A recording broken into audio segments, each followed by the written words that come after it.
Hi, my name is Mike Dillard, and this is Self-Made Man, the podcast for men who want to leave their mark on the world and create a legacy of honor, integrity, and achievement in every aspect of their lives. I'm glad you're here, and once again, it is time to forge your destiny. Hello to all of the self-made men and women out there. This is Mike Dillard, and today I have something a little bit different for you. A few weeks ago, I had the opportunity to give an interview on my friend Ryan Moran's podcast called Freedom Fastlane. And Ryan has a huge following, and he's interviewed guests like Grant Cardone, Billionaire Jeff Hoffman, and Dave Asprey from Bulletproof Coffee, among others. And a couple of days ago, I was really delighted to learn that my interview with Ryan was their team's favorite so far after, close to 100 interviews that they've done, which is a huge compliment. So today, I thought that I'd share that interview with you guys, as there's apparently some pretty valuable information in there about building an 8-figure business and how I'm funding my hydroponics company and the challenges that I've had to face along the way during that process. So with that being said, I would like to welcome myself to my own podcast. This would be, I guess, the very first time that I've done a somewhat solo show where I am the teacher or the educator here. So I'm pretty excited about it. Let me know what you guys think of the content. It is an unbelievably valuable show from what I've heard from Ryan and his team, and I hope you enjoy it. So here's my interview with Ryan Moran on Freedom Fastlane. Today I'm going to be joined by Mike Dillard. Mike is somebody that I follow very closely because he lives the example that he sets and that he talks about. He walks his talk. A lot of people who are talking about marketing or business are not doing the things that they say, but you can look up what Mike is doing, and he's very public about what it is that he's doing. What I'm most interested in this interview is that Mike talks about his transition from building up a cash flow business and moving over to a disruptor. Mike shares that when he came up with the idea for his disruptor company, he had a prototype made that cost $1 million to have made. So he had to go out and build a new cash flow company in order to fund that disruption company. So he talks about exactly what he did to raise the revenues that he needed in order to pivot and build the billion-dollar company that he's working on now. And he talks a little bit about that business as well. If you're looking to automate your life and income or build a business that changes the world, you're going to get both of those from Mike Dillard. Mike Dillard, welcome to Freedom Fastlane. Thanks for hanging out with us. Yeah, looking forward to it, brother. Thanks for having me. Mike, I want to kick things off because you've inspired me, and you're also a couple years ahead of me on the pivot from a cash flow business into what I would call a disruptor business, and you're working on, your $1 billion idea. And I want to go into that. But first, I was hoping you could give those of you who aren't familiar with you a little bit into your background, because not everybody knows that you're as much of a ninja as you are, and they should. So tell us about your ninja background. Yeah, sure, man. Thanks. I got started as an entrepreneur, if you will, my senior year in college. Believe it or not, it was in the network marketing industry, and that was around the year 1999, 2000-ish.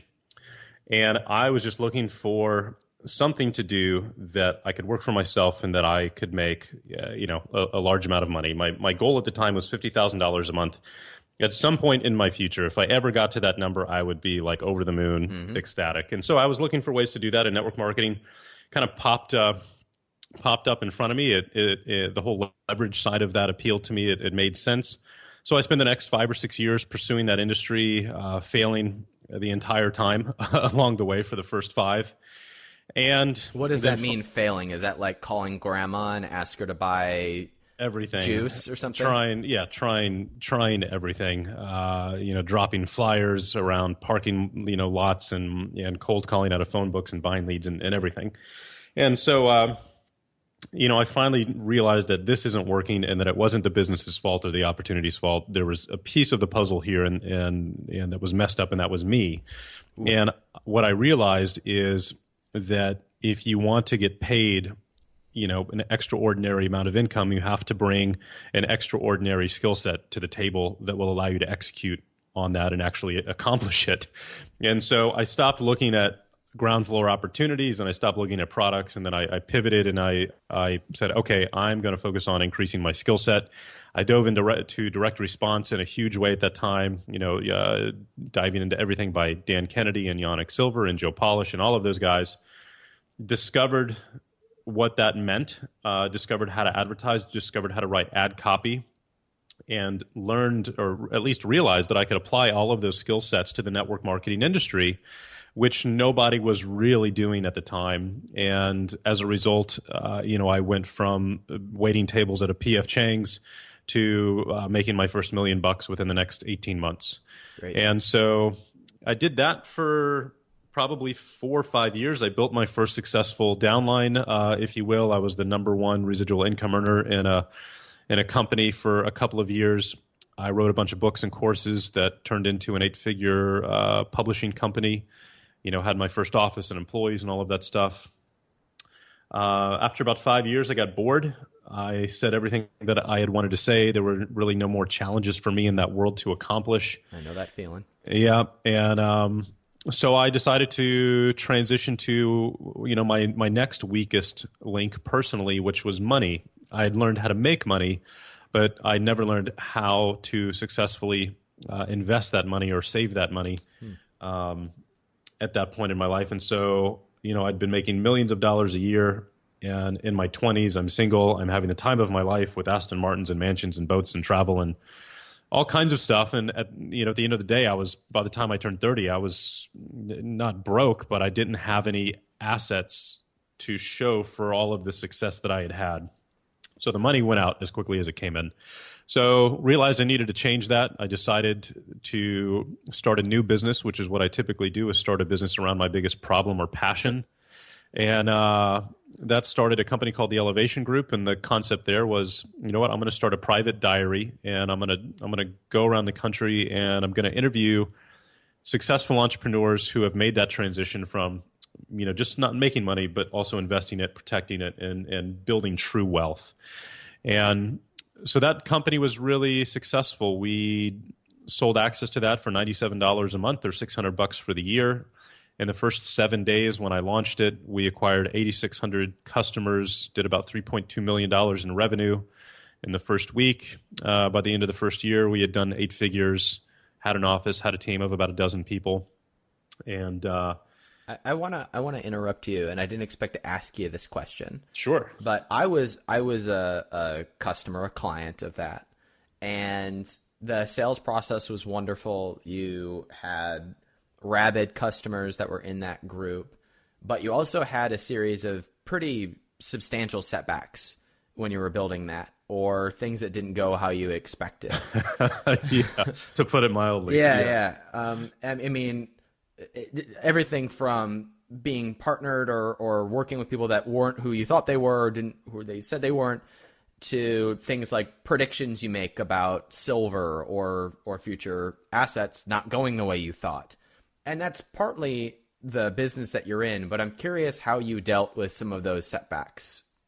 Sure. Yeah. So, the premise of that company, which was stated from, moment one in the entire sales process, was, I am not the expert. I have no idea what I'm doing. And so the reason I started this business was to figure it out. And if you want to come along and figure it out with me, then great, join the adventure. And that was really the sales pitch.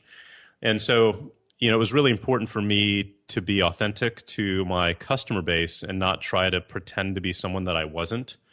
And so, I was honest. I was like, I am the idiot here, and I'm just trying to figure this out. So, I think that was an important piece of the puzzle and why it was so successful.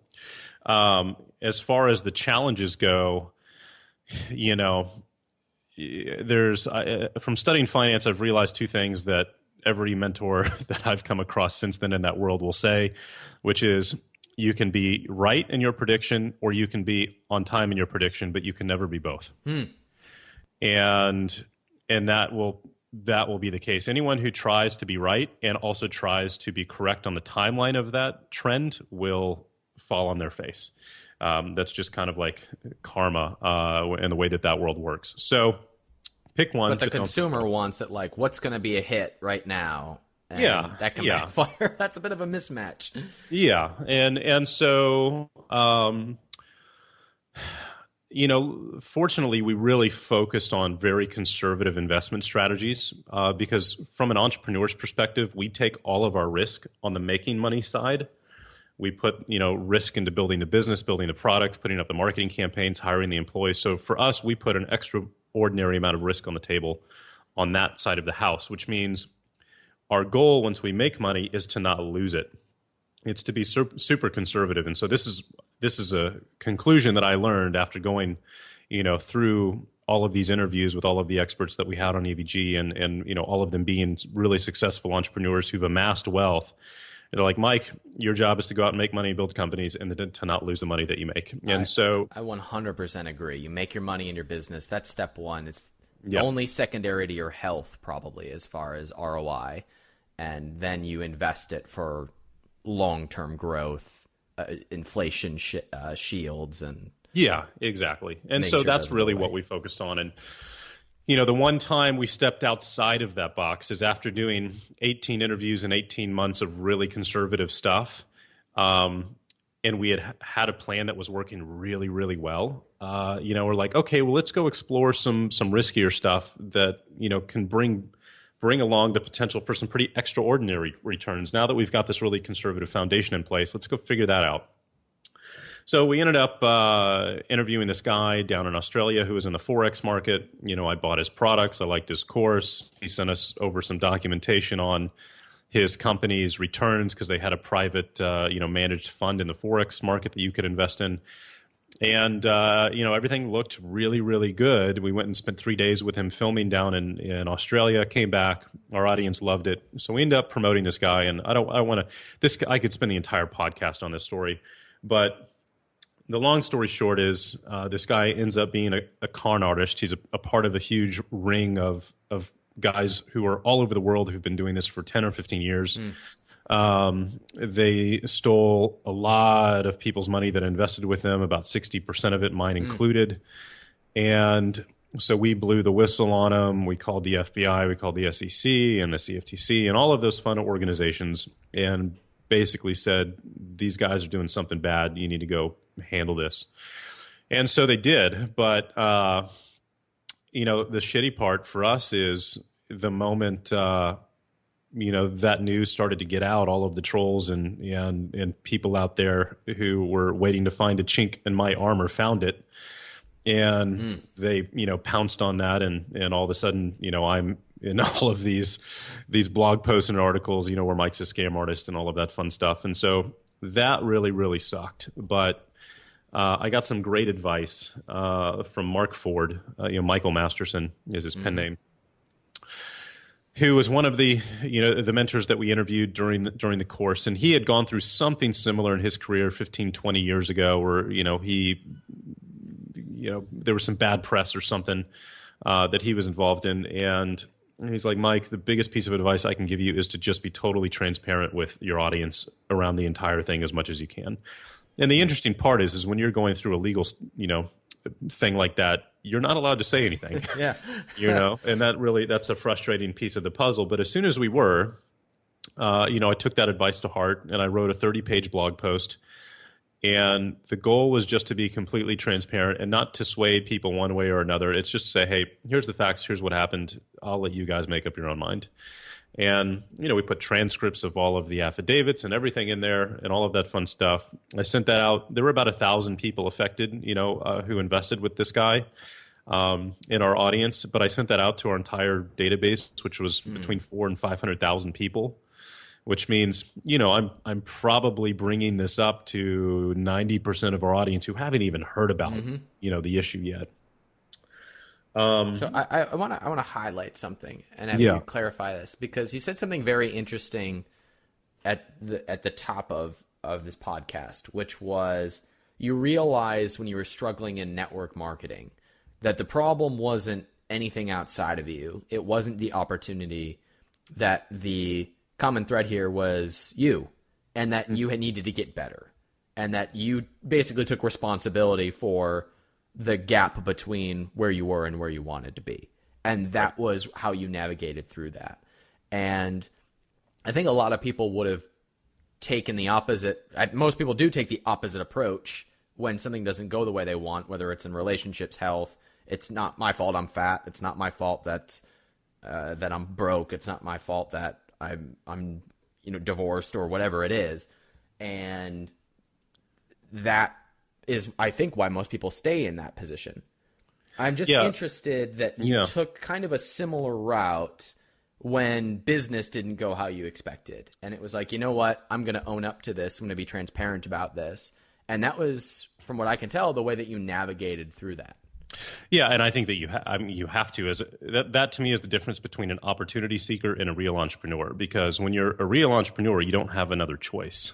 Yeah. The reason you are a successful entrepreneur is because you do take responsibility for your actions and decisions and everything else, and that's why you've made it and you're self-employed. Whether you're making $10,000 a month or $100,000 a month, those who don't will remain opportunity seekers, for the rest of their lives. So, yeah, I mean that was the common thread here, and I'm in a position now where I put my trust into a guest. That guest took really bad intentions and used deceit and forged documents and all of this crap to take advantage of me in order to steal from myself and my audience and to cause them harm. And once once they've decided to do that, there's not much you can do about it. Like, you can't control their actions. And so, essentially my reputation had been hijacked by these guys, and I needed to do what I needed to do to, save that. And the best way to do it is to just be completely honest and transparent with your audience, because all of us are going to screw up. We are going to make mistakes. And so the most important thing that you can do when it comes to your customer base is just admit that, because what is unbelievably rare in this world is to find a vendor or a company who will own up to their mistakes and be public about it, which means that you can trust them, moving forward. Even if they do something wrong, they're going to be honest about it. And that's such a rare thing that people appreciate that and they gravitate towards it. And that's what happened with me in this situation. We put up this blog post. It's still up there, on elevationgroup.com to this day. And I think 300 or 400 super positive comments were left, there below it. There was, 2 or 3 that were really negative, but the rest were like, thank you so much for your transparency. Thank you for sticking up for us and all of that stuff. But, that was a 2-year ordeal that tanked the company. My business partner, Robert, got leukemia because of the stress. I was getting a divorce going through that process as well. So, I've got my business partner dying, I've got my marriage coming to an end, and I've got my business that's been imploded, and I'm dealing with, these jackasses. So it was definitely a bad trial. Well, it was a bad 2 or 3 years, but it was trial by fire, and obviously extremely valuable lessons learned, from that. But, the right decisions were made, and as a result of that, we made it through, and, here we are. That was in 2012. Here we are at the start of 2016, and, my audience is still here. My customer base is still here. It's really, I'm not going to say bigger than ever, but it's trending that way.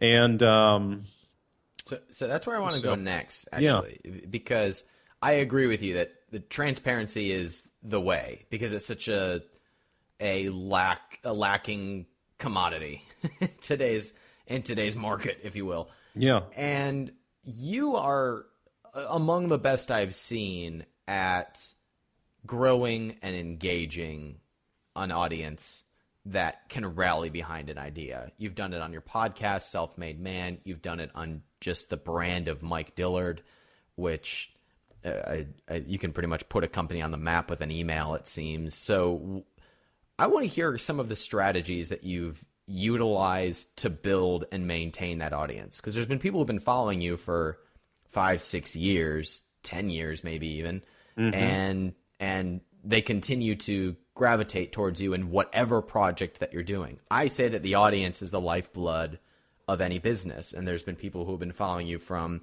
your network marketing days to your elevation group days to now the Self-Made Man days, and following, your disruptor companies as well. So before we talk about that disruption company, would you address that approach you take when building a large and rabid audience?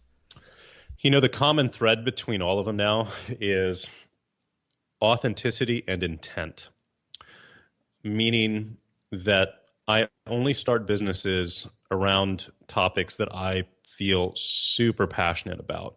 I've never started a business to make money. I've always started a business to solve a problem that I have personally. And because it's a personal problem for me, I spend all my time researching it, or trying to get better at it. And so I'm super passionate about it. And for, the vast majority of times, if I have a particular problem, there's a huge market of other people out there who have that problem as well.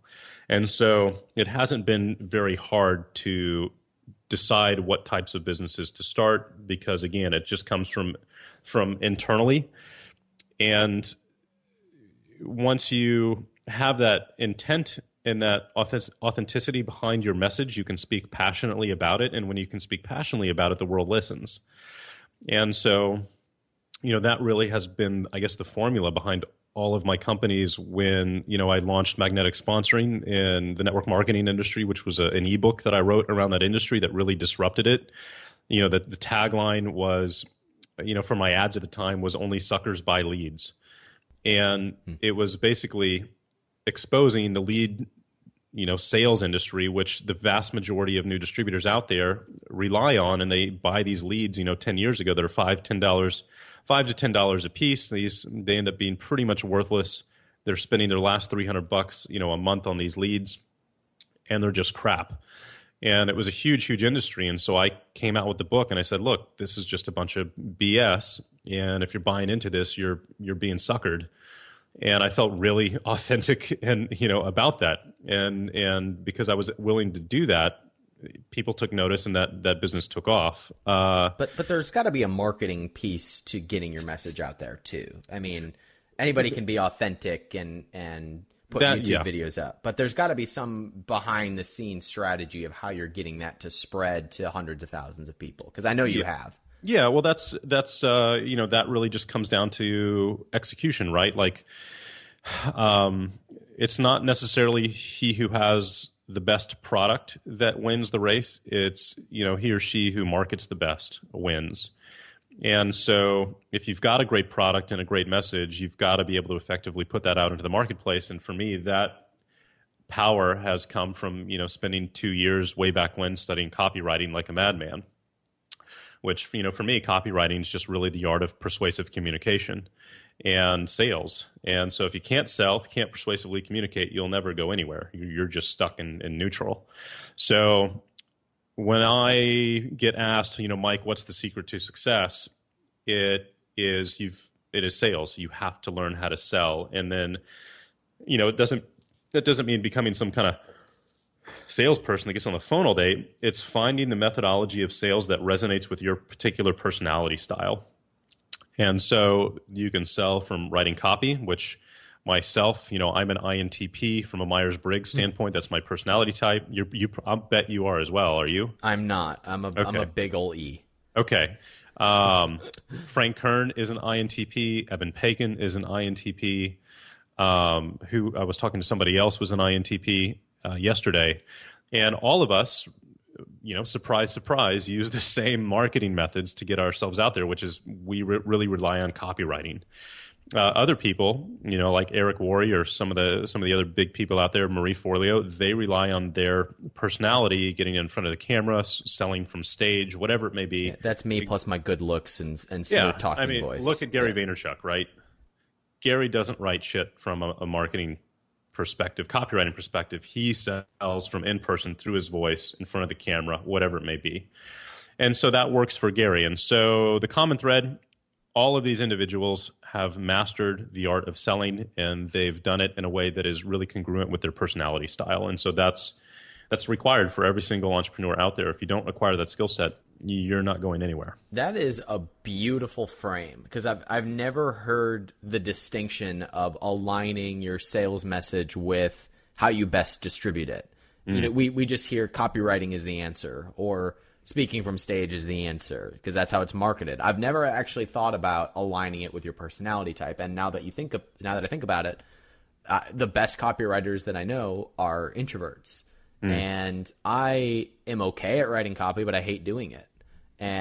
But put me on a stage and watch me dance. It's just, it's my happy place. And that's where people tend to gravitate towards me. So that's a really interesting reframe. So tell me about the actual distribution strategy, because you've got more than a few people on your list. You've got more than a few people who have been affected by Mike Dillard. So what's the strategy that you take in distributing a message? Because nobody's reading copy if nobody's seeing copy. So what's the plan that you put in place to put something out there? You launch Self-Made Man, and it's in the top of iTunes. You put out EVG. You have 6,000 customers from launch. So what's that process look like to idea to conversion, but then getting it out to lots and lots of people? Sure. The secret for me is that I try to only do things that I can leverage for years to come. So we all have a certain amount of time in our available workday. And for me, if I've got that finite amount of time, I'm only going to use it to work on advertising campaigns and or products or marketing funnels that once I do it once, I will be able to leverage that for years to come. And so if you do that, you will start to stack these assets on top of each other, and you'll get the continued benefit from them, as your business grows and grows and grows, and they compound. And so I don't do a lot of social media, like ever. I might put out one tweet a week. I might put something on Facebook once a week. And, again, I just think of Gary out there because he's getting so much attention in the marketplace where he's just the king of social media. But that's, again, the difference between our personality styles, where he thrives and lives in that environment. And he's busier than anybody. And the thought of me having to post to any of these platforms like Snapchat 5 times a day, I would just shoot myself. Like, I don't want to do that. And so, for me, that's my number one focus. If I'm going to dedicate a month to building out a marketing funnel or writing a sales video, whatever it may be, I'm only going to do that if I can use that and make revenue from it or build my audience from it for the next 3 years. And so there's a very conscious decision around that process.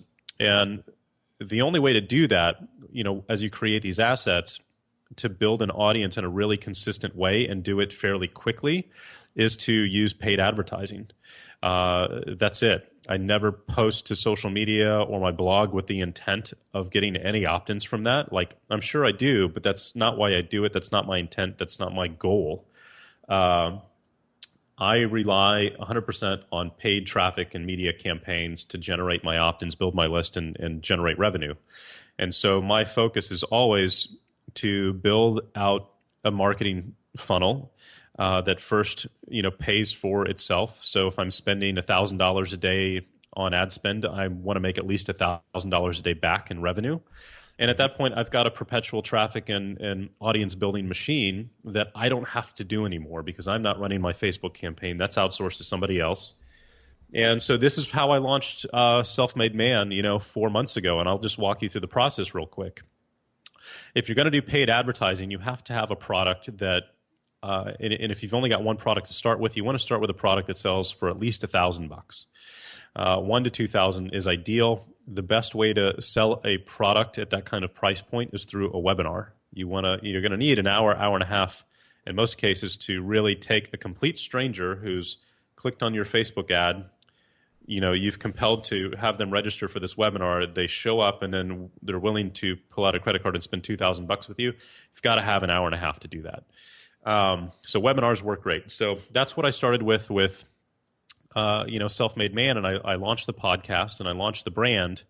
But if I was going to be able to advertise that and to buy media, I needed a product within that price point. So I spent 3 months building out a course called List Grow, which is essentially a step-by-step, super detailed, super extensive course on how I build my types of information-based or membership continuity-based businesses. It's how I did EVG and how I'm currently building out Self-Made Man. So I've been offering that course via a webinar for $1,500 for about 4 months now.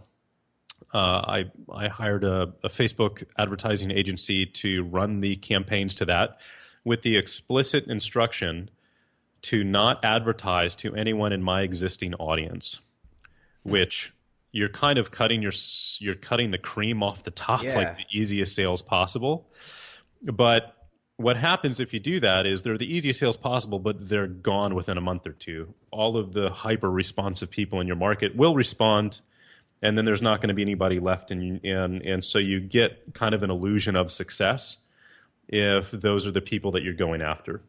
It's like doing a launch and then just moving on to the next product, where you can just launch and launch. You never really have a business. Yeah, so we're like, okay, we're going to go after people who are not in my lists at all. So we uploaded my email list, we uploaded my customer database, and we excluded all of those people from the campaigns. Jeepers.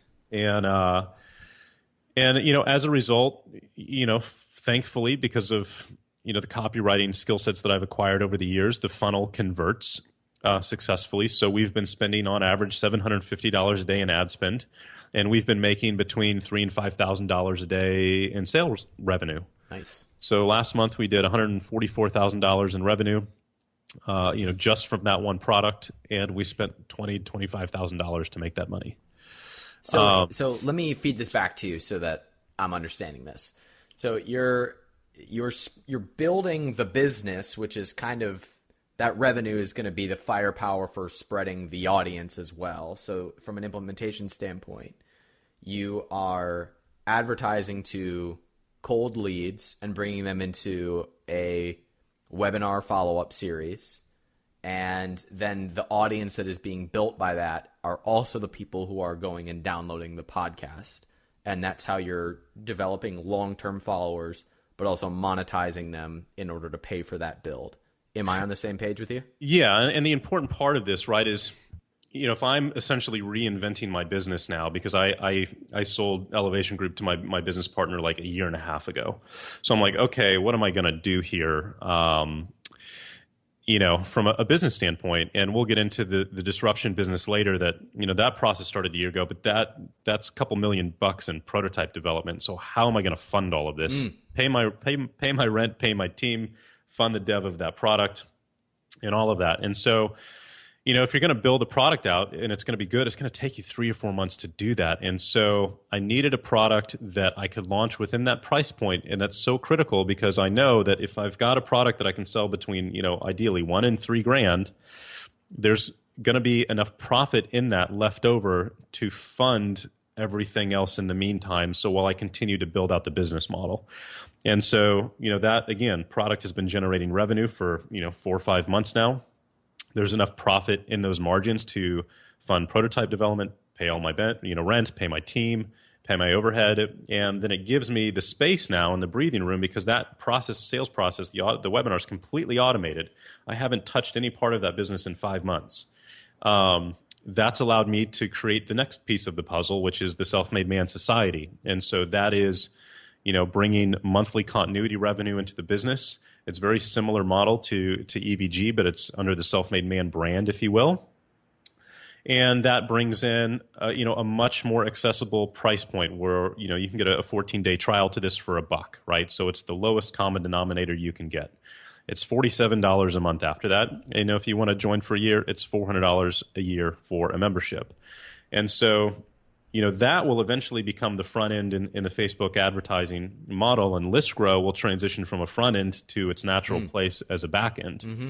But what it's done is it's allowed me to have 4 to 6 months of development time to create all of this other stuff, to hire a world-class design team, to pay for the tech team, continue to pay for customer service agents, and continue to fund the prototype development in the hydroponics business. So you've built a cash flow business that funds your disruption company. You've got like your cash flow source, and that is going to fund the thing that's going to change the world.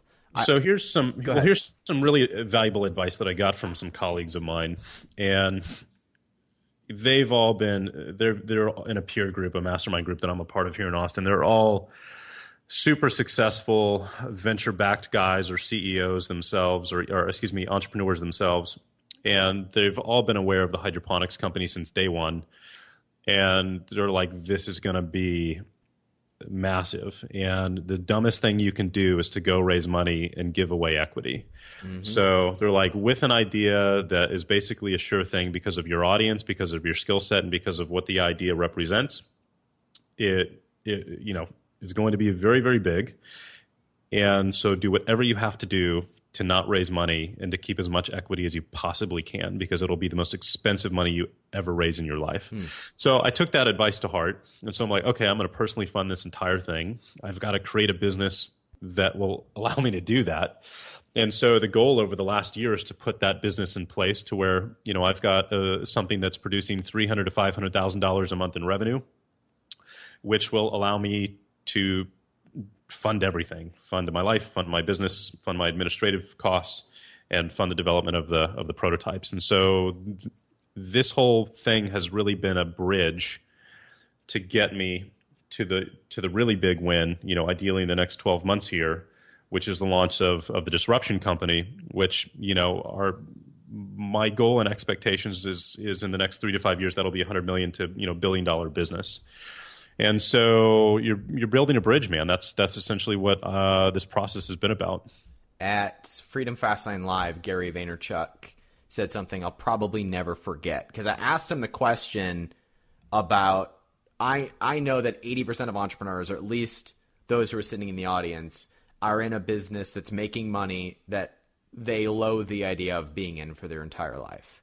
And he said, shame on you for not pivoting once the business was profitable to fund something that's much bigger than you. And it was like, oh, it was this big braingasm moment for me where I realized that all that cash flow businesses really exist to do is fund what else you're going to do with your entrepreneurial spirit. And there is, I guess, the 4-hour work week approach. If you want to fill your life with other stuff, that's cool. Cash flow businesses do that well. But if you're an entrepreneur and you want to have a big disruptor company, there has to be a pivot from cash flow to that disruptor company. And so few people make that. So with the ability to manufacture money, you've done it many times. You have a list, you can throw up anything and have it be $1 million business. When was the time that you said, all right, I'm going to pivot. I'm going to make the move from cash flow to building something unbelievable? I think it's just internal inspiration. For me, I found that my businesses run their course in about 4 to 5 years, meaning that over the course of 4 to 5 years, I've come in, I've solved the problem that I've set out to solve. I've learned as much as I care to learn. I feel like I've delivered as much value as I have to possibly deliver. And when those boxes have been checked, you kind of die a little bit inside as an entrepreneur, and you're like, my mission is over. And so at least that's how I feel. And so you start to look around for the next mission to take on, the next problem to solve, the next product to create. Essentially, it's this drive to create. And so that's what happened to me after EVG, when that kind of blew up. Out of my hands, essentially at that point. I had to sit down and think, well, what would my next move be? And I had a couple of criteria, which is one, it had to have a massive impact on the mainstream population. It's been really great to have these niche products and niche audiences where you can really make an impact. But I really wanted to build a product like Facebook or Whole Foods or something where this is a mainstream thing used by people, everyday normal people around the world, not just entrepreneurs. And it had to be a physical product. And that was a unique challenge to me. But, I've done the information guru thing for 10 years now. I love it. But at the same time, it's not a challenge to me. And there's no exit from it. Right. And I'm kind of tired of doing that, because when you're the personality and you're the face, you can never leave. And that to me, I'm coming up on 38, coming up on 40. I'm ready to have some kind of exit at this point in my career, so that I can take a deep breath, sit back and relax, and decide what I want to do to impact the world next, but not have to do the guru thing anymore. Well, and so, I went to school to be a pastor, and God told me that you want to invest in buying the Cleveland Indians at some point. Right, exactly. So that that was my criteria. It it needed to have the potential to impact people around the world. It needed to be aligned with my values on a personal level, when we'll get to that here in a minute. And it couldn't rely on my face or my name. It had to be a physical product, company that I could eventually sell to people who are much more skilled at scaling those kinds of companies than I am. And so, one of the biggest passions that I've had over the past few years has been health and juicing specifically. I used to go to Whole Foods every other day, buy $100 worth of produce, come home and juice that stuff every day. And it was super healthy, but it was a pain in the ass and it was ridiculously expensive. And so, I started to look around all of the industries about a year and a half ago, thinking about, well, what am I going to do next? And, we've got, all kinds of, huge companies here in Austin. They've got houses here, but, you've got Uber, you've got Airbnb, you've got 99 Designs, you've got all of these companies that have come in and decentralized their specific niche or industry. And I thought it was really curious that nobody had done that in agriculture yet. Probably the biggest industry on the planet. It's required for every human being in the world, to eat every day.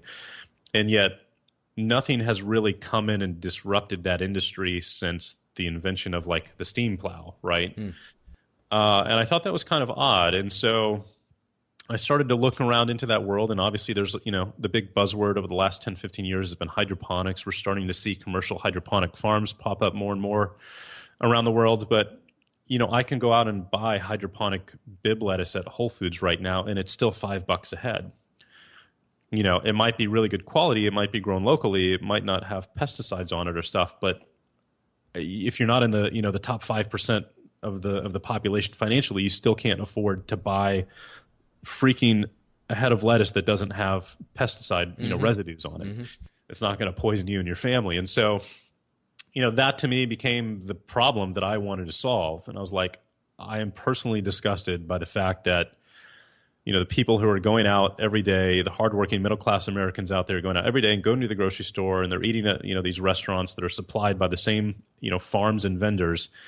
And the average bunch of spinach, conventionally grown spinach, has 54 different pesticide residues on it.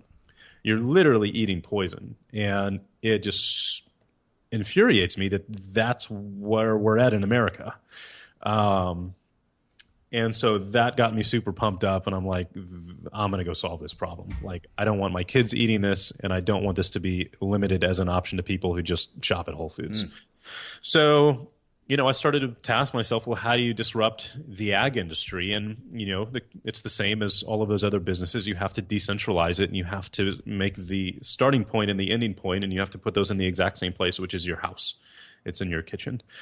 And so there's been a couple of different products on the market over the last 10 years where people have attempted to do this, where you can grow your own produce hydroponically in your house. Super poor execution. They're ugly. They're a pain in the ass to use. It's akin to taking care of a fish tank. I'm thinking of like the tower gardens and... that's one of the primary examples. That's probably the most popular one. Yeah. I bought one to check it out and tried it, and it works, but it's a pain in the ass. You have to go in and you have to check the pH every couple of days. You have to adjust it and put your hand in the tank and like swirl all the chemicals around. All my stuff died. So I can kill any plant, and this was no exception. It's a good idea for when it was invented 10 years ago. It is for use by people who are passionate about growing plants, and they want to actively participate in that process on a daily basis. And so that's not me. That's not you. That's not, the middle American family either. Right. And so, good concept, but I want to make this easy where anyone can use it. It doesn't require any of their time, and you can't kill the plants, and it looks beautiful. Like having this in your house becomes a centerpiece, in your kitchen, where people walk in the room and they're just like, crap, that's amazing. What is that? And so, we started playing around with this about a year and a half ago, started coming up with initial designs, and I ended up hiring Whipsaw. He's one of the top 3 industrial design firms in the country. They do products for Google. They did the Nike Fuel Band. They did the LiveScribe pen, kind of a who's who of high technology products. And so I started conversations with them a year ago. They loved the idea. Bob, the owner of the company, was like, this is brilliant. I'm super passionate about gardening, and I want to design this for you. And so they took on the project. And the prototypes show up in 2 weeks for the first three. After over a year of development, $1 million in funding. Did you know that up front that this was going to be $1 million prototype? Yeah, I mean, you get bids from the industrial design firms, and Whipsaws was one of the most reasonable, and they've stuck to that to a T. They've been amazing. So I gotta ask, what cost $1 million? Meaning, what about the design, or what about the process? Time and hours, and tooling so the team. It was really the team. If you're getting a world class team, you're going to pay the price, but sure. You're always going to pay for something one way or another. You're either going to pay a premium price to get it done right, or you're going to pay out the nose anyway to fix mistakes down the road. Mm-hmm. So either way, you're not going to save money. You're going to pay it. I'd rather just pay it up front and get it done right the first time. And so, the prototypes, we had 3 of them. You've got to order parts. They're one-off, from your vendors in Asia. And each of these prototypes cost, over 20 grand, a piece, just to get the first set so that we could see it live and in person. So there's 60 grand right there just in prototype costs. And that's just round one. So if we make modifications and order a new set, there's another 60 grand. But you knew you were sitting on $100 million or $1 billion idea. Yeah, I know right? I am. I am. So, I've liquidated my life savings for this. I've divested all of my investments to fund this.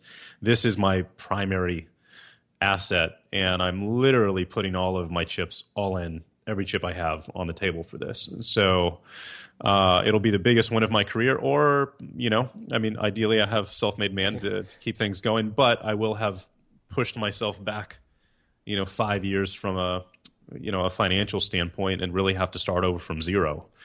But that's okay. You'll also have new connections, new ideas, a great story to share. Well, I'm betting on something that I have control and power over, which is myself and my skill set. Yeah. So for me, I'm not really taking any risk at all. It sucks from a convenience and a financial standpoint. There's risk there, but I'm in control of that risk. I'm betting on me and my skill set and my track record, and I have 100% confidence in my ability to pull that off. So for me, I'm having a fantastic time. This has been an amazing process, and it's so awesome to be able to develop a product with a team of amazing people that I don't really have to do anything with on a daily basis. Like we meet once a week on a webinar. They give me an update. I give my feedback, and we go from there. And it's just been awesome so far. Obviously, that'll change when it's time to launch the product. I want to talk to you about that. So yeah, to my side. So yeah, the process for getting it underway was you paid for somebody else to do it. You had the idea, you had the concept, you brought it to somebody. You let them do that, and you paid for it. The process for launching it, I hallucinate, is kind of in your wheelhouse. That it's 100% me at this point. Yeah, you're going to use the same strategies that you've built everything else, I assume. Well, no, I mean different, because this is a physical product, right? Sure. So, I've been studying product launches and crowdfund campaigns over the last year, and looking at what works and what doesn't work, trying to find out the teams behind the really successful ones. And so we've definitely put together a game plan. We'll be making the product available when it launches for pre-order, because with a physical product like this, pre-orders are probably going to cost, we're probably going to charge a retail price of around $2,000. Mm-hmm. So pre-orders for $2,000. I don't know what my unit cost is going to be yet, but it's pretty substantial. There's a lot of costs involved in getting these manufactured, shipped, assembled, distributed. Like, it's a whole new ballgame. But if we were to pre-order units now for immediate delivery upon launch, I'm going to get that wrong. And so that means I'm either going to order too few units, and I'm not going to be able to maximize the potential of the launch, or I'm going to go too many, and I'm going to take on an incredible amount of debt and risk. If we order 20,000 units and we sell 3,000, then that's a bad decision. Either way, you lose.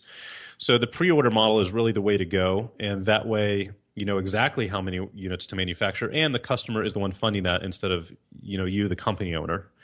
The dangerous part about that is that you have to keep expectations in check on delivery, because once that money's in, you can place the inventory order, and it's going to probably take 6 months by the time it's manufactured, shipped over, assembled, all of that other stuff, and that's barring if there's no problems. And so you can't say, hey, you're going to get your unit in 5 months and have it end up, where there's issues and it comes in 10 or 12, and you waste all of that amazing PR and brand, equity that you had built up during the launch. So Amazon FBA is not an option here. Yeah. So there's going to be no 2-day shipping. No. But you will be using an audience and a channel to launch it. You'll be doing crowdfunding campaigns, which have a tendency to go very, very viral if you're going to solve a major problem. We're not going to use Kickstarter. We're not going to use Indiegogo. We're going to host it on our own website, but it is going to be a pre-order campaign. And that's what the most successful campaigns that I've seen have done with products that cost over $1,000. Because the issue with Kickstarter and Indiegogo is you have the stupid prize piece. And Ryan, you'll appreciate this, but your customers and your audience will choose from the options that you give them. And so when we launch this, I want to give them 2 options, which is buy or don't buy. If I do this on Kickstarter, you've got 5 options. You've got give us $10 because you love our mission. Here's $30 and you get a T-shirt. Here's $500 you get this. Here's $2,000 you get a unit. Here's $5,000 you get a unit and a party or whatever, right? And so now a person's got to sit there and decide between 5 or 6 different choices, and you've taken all of that time, money, and effort to get their attention, to get them to your site, and the easy opt-out for them is like, I'm going to go for the $25 prize, which is not helping us or anybody. Right. It's just a giant waste. And so I don't want to have that as a part of the campaign. I want to give you 2 options: is buy a unit or don't buy a unit, and that's it. Do you feel like you're still going to be able to generate the same amount of buzz using your own independent channel? Yeah. Would you talk about that?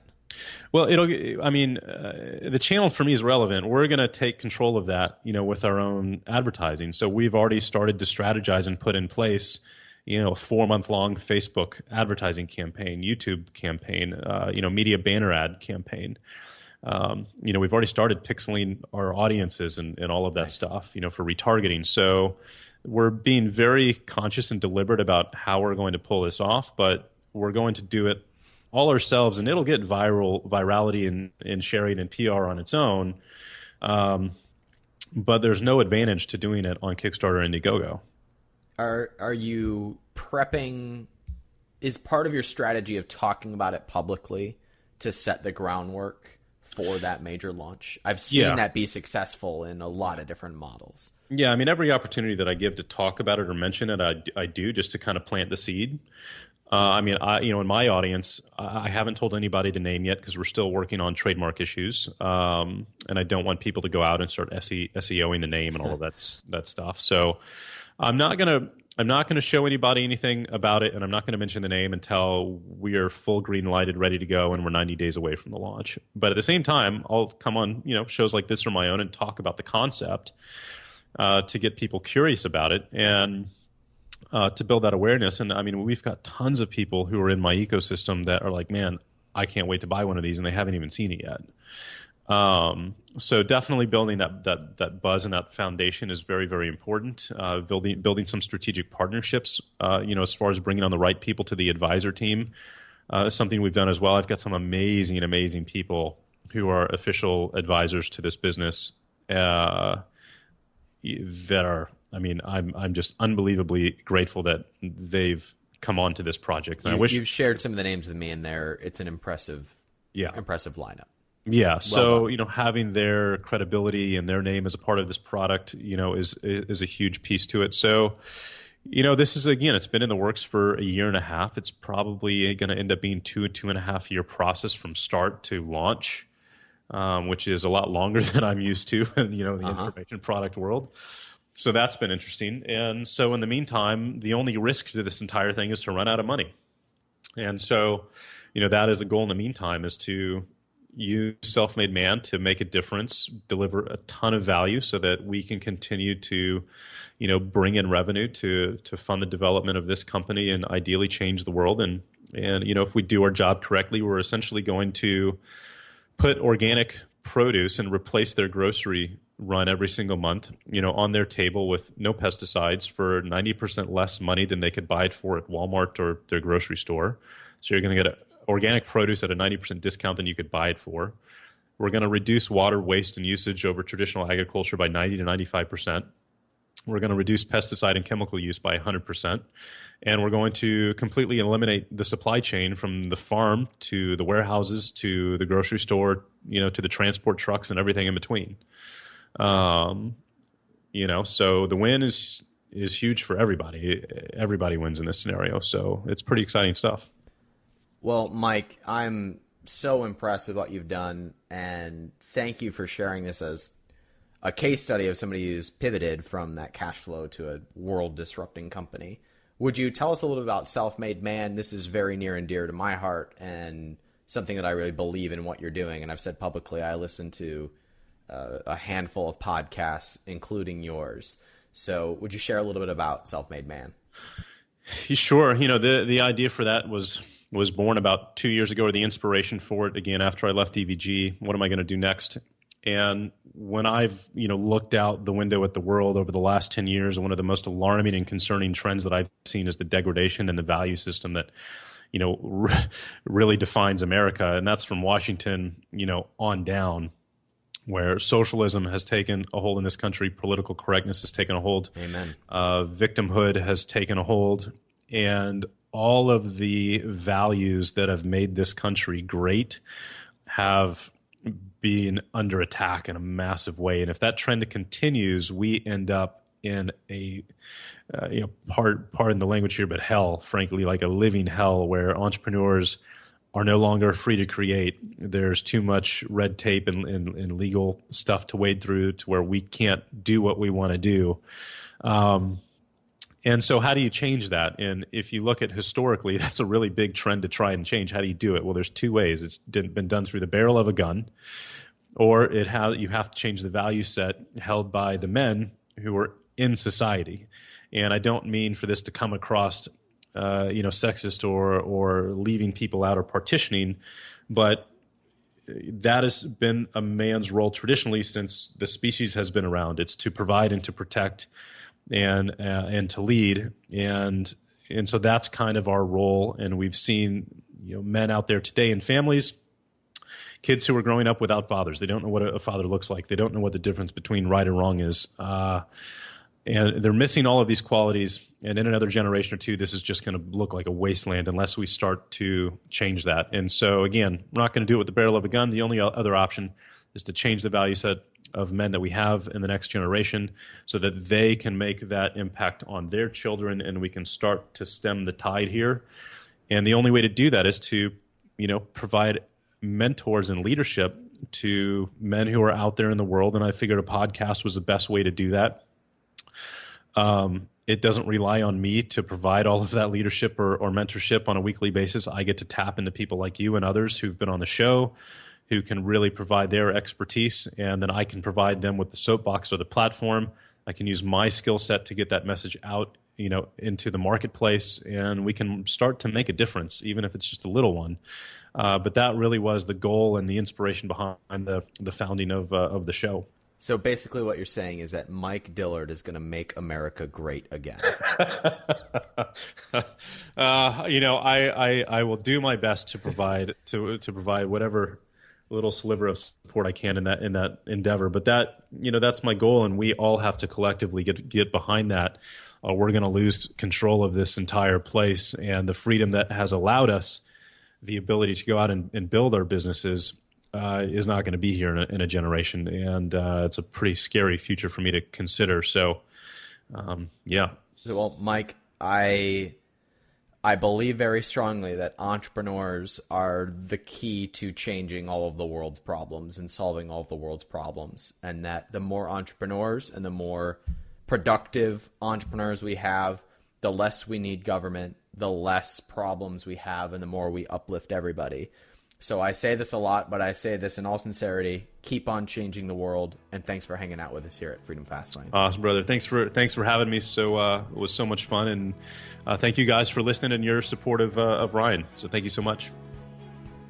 Mike is such a perfect example of everything that we talk about here at Freedom Fastlane. If you want to have the cash flow to just live life however you want, build a cash flow business that pays for that life.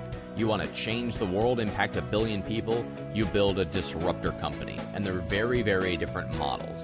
The plan that I have seen most entrepreneurs who want to have both take is that they build a cash flow business that pays for their life and funds the development of a disruptor company. I've told this story before, but Gary Vaynerchuk said on our stage at Freedom Fastlane Live, he said, shame on you if you don't build a cash flow business and then pivot to something that you either enjoy or something that's much bigger, because most entrepreneurs just get into something to make money and then they're unhappier later once they have the cash flow business built.